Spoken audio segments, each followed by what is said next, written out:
नमस्कार दोस्तों, एक बार फिर से स्वागत है आप सभी का हमारे यूट्यूब चैनल अद्भुत गाथा पर। प्रिय भक्तों, श्रद्धा से भरे हृदय और शांत मन से आज हम उस दिव्य गाथा का श्रवण करेंगे जो जगत के गुरु, ज्ञान के सागर और शुभता के प्रतीक देव गुरु बृहस्पति के महत्व को दर्शाती है। यह कथा बताती है कि कैसे छोटी सी श्रद्धा और भक्ति भी जीवन के सबसे बड़े दुखों को दूर कर सकती है। यह कथा है बृहस्पति देव की व्रत की कथा, जो दरिद्रता से समृद्धि तक के सफर का महत्व बताती है। प्राचीन काल की बात है। एक नगर में एक अत्यंत गरीब ब्राह्मणी निवास करती थी। उसके जीवन में न धन का सुख था, न संतान का, और न ही परिवार में प्रेम। उसका पति बहुत ही आलसी था, जो दिन रात घर में बैठा रहता और काम को हाथ तक न लगाता। बेचारी ब्राह्मणी भिक्षा मांग कर लाती और उसी से उनका गुजारा होता। दरिद्रता के इस अंधकार में ब्राह्मणी का हृदय दुख से भरा रहता। वह उदास होकर आकाश की ओर देखती और प्रार्थना करती, हे भगवान, मेरे भाग्य में यह कैसा दुर्भाग्य लिखा है। न घर में अनाज, न पति को कोई काम की चिंता। क्या मेरे जीवन में कभी सुख का सवेरा होगा? एक गुरुवार का दिन था। ब्राह्मणी घर के कामों में व्यस्त थी। तभी द्वार पर एक तेजस्वी साधु के वेश में स्वयं देव गुरु बृहस्पति प्रकट हुए। साधु ने आवाज दी, बेटी, मैं बहुत भूखा हूँ, क्या मुझे कुछ खाने को मिल सकता है? ब्राह्मणी शर्मिंदगी से सिर झुका लेती है और कहती है, आइए महाराज, यह मेरा दुर्भाग्य है कि मैं इस गरीब के घर में आपको देने के लिए एक मुट्ठी अनाज भी नहीं है।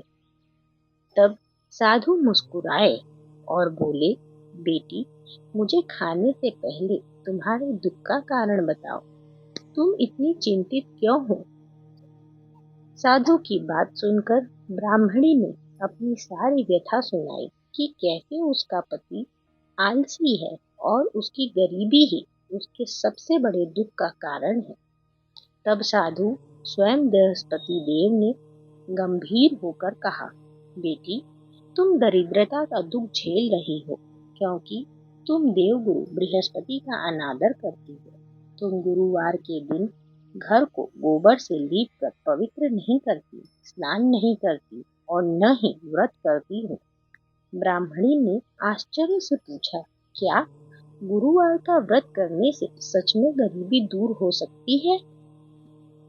साधु ने कहा, अवश्य, यह व्रत करने वाले की हर इच्छा पूरी होती है। मैं तुम्हें इस व्रत का विधि विधान बताता हूँ, तुम बड़े ही ध्यान से सुनना। साधु ने बताया, गुरुवार के दिन प्रातः उठकर स्नान करो और पीले वस्त्र पहनो, केले के पेड़ की पूजा करो, जल, चने की दाल और गुड़ चढ़ाओ, घी का दीपक जलाओ और एकाग्र मन से इस कथा को सुनो। सूर्य उदय होने से पहले ही भोजन कर लेना, पर नमक का प्रयोग बिल्कुल मत करना। और हाँ, पीली चीजों का दान करना कभी मत भूलना। साधु की बात सुनकर ब्राह्मणी ने उत्सुकता से कहा कि वह आज से ही यह व्रत शुरू करेगी और गुरुदेव का धन्यवाद किया। ऐसा कहकर साधु देवता अंतर्ध्यान हो गए। ब्राह्मणी ने उसी दिन से गुरुदेव के बताए अनुसार अगले गुरुवार से ही व्रत का पालन शुरू कर दिया। पीले वस्त्र, केले के पेड़ की पूजा और श्रद्धा से कथा श्रवण सब कुछ वह नियम से करने लगी। कुछ ही गुरुवार बीते थे कि उस गरीब ब्राह्मणी के घर में अचानक बदलाव आने लगा। एक दिन उसका आलसी पति, जो हमेशा हाथ पर हाथ धरे बैठा रहता था, अचानक सोचने लगा, यह क्या हो रहा है? मेरी पत्नी भिक्षा मांग कर लाती है और मैं यहाँ बैठा हूँ, मुझे धिक्कार है। मुझे अब काम करना चाहिए। उसने उसी दिन शहर जाकर काम की तलाश करने का फैसला किया। उसने अपनी पत्नी को बताया कि वह अब और घर में नहीं बैठ सकता। वह काम की तलाश में परदेश जा रहा है। ब्राह्मणी खुशी से भर उठी और बोली, यह सब गुरुदेव की कृपा है। आप अवश्य जाइए। बृहस्पति देव आपका मंगल करेंगे। पति परमेश्वर परदेश चले गए और वहां उसे व्यापार में इतना भारी लाभ हुआ कि वह कुछ ही महीनों में बहुत धनवान बन गया। ब्राह्मणी का घर अब धन धान्य से भर चुका था। उसने सुंदर वस्त्र पहने और उसकी दरिद्रता सदा के लिए दूर हो गई। ब्राह्मणी ने प्रसन्नता से गुरुदेव की पूजा की और कहा, हे गुरुदेव, आपकी महिमा अपरंपार है। आपने मेरी लाज रख ली। कहते हैं कि जब सुख आता है तो मनुष्य को अपनी विनम्रता नहीं भूलनी चाहिए। ब्राह्मणी के साथ भी ऐसा ही हुआ। समृद्धि आने पर उसे अभिमान हो गया। उसने सोचा कि अब तो घर में इतना धन है, व्रत करने की क्या आवश्यकता है। एक गुरुवार को उसने कथा नहीं सुनी और अहंकारवश बृहस्पति देव का अपमान कर दिया। गुरुदेव ने सोचा, इसे अपनी संपत्ति पर घमंड हो गया है। मुझे इसे इसकी गलती का एहसास कराना होगा। उसी रात उसका पति परदेश से ढेर सारा धन लेकर घर लौटा। घर आकर उसने अपनी पत्नी से पूछा कि उसने उसका स्वागत क्यों नहीं किया, जबकि उसने आने का पत्र भेजा था। घर भी इतना शांत क्यों है। तब ब्राह्मणी आश्चर्यचकित थी, क्योंकि उसने कोई पत्र पढ़ा ही नहीं था। उसने कहा कि उसे तो कोई पत्र मिला ही नहीं। पति को लगा कि पत्नी अभिमान में आकर झूठ बोल रही है। क्रोध में आकर उसने सारे धन को एक जगह रखकर जमीन में गाड़ दिया और उस पर ईंट पत्थर रख दिया। क्रोधित होकर पति बोला, यदि तुम्हें धन का इतना अभिमान है तो मैं इस धन को छिपा देता हूँ। अब मैं फिर से परदेश जा रहा हूँ। जब तक तुम्हारा मन शांत नहीं होता मैं वापस नहीं आऊंगा। पति की ऐसी बात सुनकर ब्राह्मणी रोती रही और कहती रही कि उसने सच में कोई पत्र नहीं पढ़ा।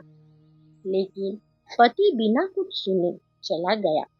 ब्राह्मणी फिर से अकेली रह गई। पर इस बार घर में गरीबी नहीं बल्कि सूनापन और पश्चाताप था। ब्राह्मणी उदास होकर अपने भाग्य को कोसने लगी। वह सोचने लगी कि मैंने ऐसा क्या कर दिया, क्या अपराध किया कि मेरा भरा पूरा घर फिर से सूना हो गया।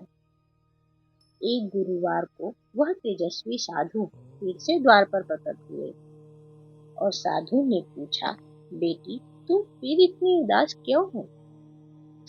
साधु की बात सुनकर ब्राह्मणी ने आंसू पोंछकर सारी बात बताई कि पति धन लेकर लौटा तो सही, पर पत्र न पढ़ने के भ्रम में फिर से परदेश चला गया। साधु अर्थात स्वयं बृहस्पति देव मुस्कुराए और बोले, बेटी तुम्हें पत्र मिला था, याद करो।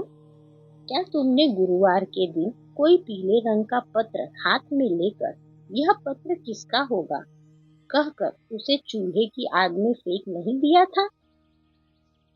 ब्राह्मणी को तुरंत याद आया और वह पश्चाताप से कांप उठी।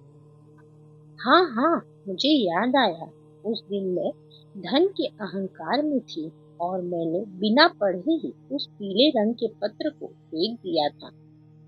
साधु ने समझाया, वह पत्र तुम्हारे पति का ही था। तुमने अहंकार में आकर पत्र का नहीं बल्कि साक्षात बृहस्पति देव के पीले रंग का अपमान किया था, जिसने तुम्हारा पति रूठ गया। यह सुनकर ब्राह्मणी उनके चरणों में जा गिरी और रोते हुए बोली, हे गुरुदेव, मुझे क्षमा करिए। मेरा अहंकार टूट गया। मैं अब से हमेशा आपकी पूजा सच्चे मन से करूंगी। गुरुदेव ने उसे उठाया और कहा, उठो बेटी, अब तुम अपने पति के पास जाओ और उससे क्षमा मांगो। तुम्हारा दुख अवश्य दूर होगा। साधु की बात सुनकर ब्राह्मणी ने तुरंत पीले वस्त्र पहने और विधि विधान से व्रत किया और मन में श्री गुरुदेव का स्मरण कर अपने पति से मिलने परदेश की ओर चल पड़ी। रास्ते में वह जोर जोर से बृहस्पति देव की कथा कहने लगी। गुरुवार को कथा सुनो, पीला भोजन खाओ, गुरुदेव का ध्यान धरो, सब दुख दूर हो। ऐसा कहते हुए वह रास्ते में चलने लगी। उसका पति जो जंगल में बैठा था, उसने अपनी पत्नी की परिचित आवाज सुनी। जब उसने अपनी पत्नी की आवाज सुनी तो वह दौड़कर उसके पास आया और आश्चर्य से पूछा, प्रिय, तुम यहाँ यहाँ कैसे आई? ब्राह्मणी ने आंसू भरकर गले लगाकर क्षमा मांगी और उससे कहा कि उसने अज्ञानवश श्री गुरुदेव का अपमान किया था, जिससे दोनों को यह विरह झेलना पड़ा। पति ने भी उसे गले लगाकर कहा, मुझे भी क्षमा कर दो प्रिय, मैंने तुम्हें गलत समझा। चलो अब हम दोनों घर चलें और दोनों खुशी खुशी घर लौट आए। पति ने जमीन में गड़ा हुआ धन निकाला और उनका घर फिर से सुख समृद्धि से भर गया। उस दिन ब्राह्मणी ने संकल्प लिया कि वह जीवन पर्यंत बृहस्पति देव का व्रत श्रद्धा और नियमों के साथ करेगी। हे भक्तों, इस कथा का सार यह है कि देव गुरु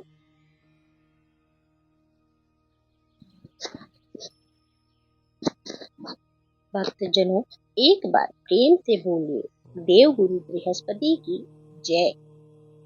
भक्तों, इस कथा का सार यह है कि देव गुरु बृहस्पति केवल धन ही नहीं बल्कि ज्ञान, संतान और शांति भी देते हैं, लेकिन उन्हें चाहिए सच्चा मन और श्रद्धा।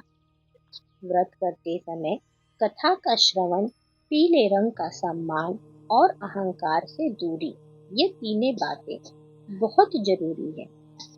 जो कोई भी इस कथा को सुनता है या सुनाता है, उसके सारे दुख दारिद्र्य दूर होते हैं। पुत्रहीन को पुत्र, निर्धन को धन और ज्ञानहीन को ज्ञान की प्राप्ति होती है। तो एक बार फिर से प्रेम से बोलिए, देव गुरु बृहस्पति की जय और कमेंट में जय बृहस्पति देव लिखना ना भूलिए। तो दोस्तों, आज के लिए इतना ही। हम आशा करते हैं बृहस्पति देव का आशीर्वाद आप पर और आपके परिवार पर हमेशा बना रहे। आपके घर में धन, धान्य, स्वास्थ्य और सुख समृद्धि का वास हो। इसी शुभकामना के साथ आज के कार्यक्रम को विराम देते हैं। हमें उम्मीद है कि यह कथा आपको बहुत पसंद आई होगी और आपके जीवन में सकारात्मक परिवर्तन लाएगी। अगर आपको यह कथा पसंद आई हो तो इसे एक लाइक करें, शेयर करें और देव गुरु बृहस्पति की भक्ति पानी हो या उनकी कृपा चाहते हो, तभी मन से प्रेम से कमेंट में जय बृहस्पति देव लिखना ना भूलें और हमारे चैनल अद्भुत गाथा को सब्सक्राइब करें। मिलते हैं अगली कथा और जानकारी के साथ अगली वीडियो में। तब तक के लिए धन्यवाद।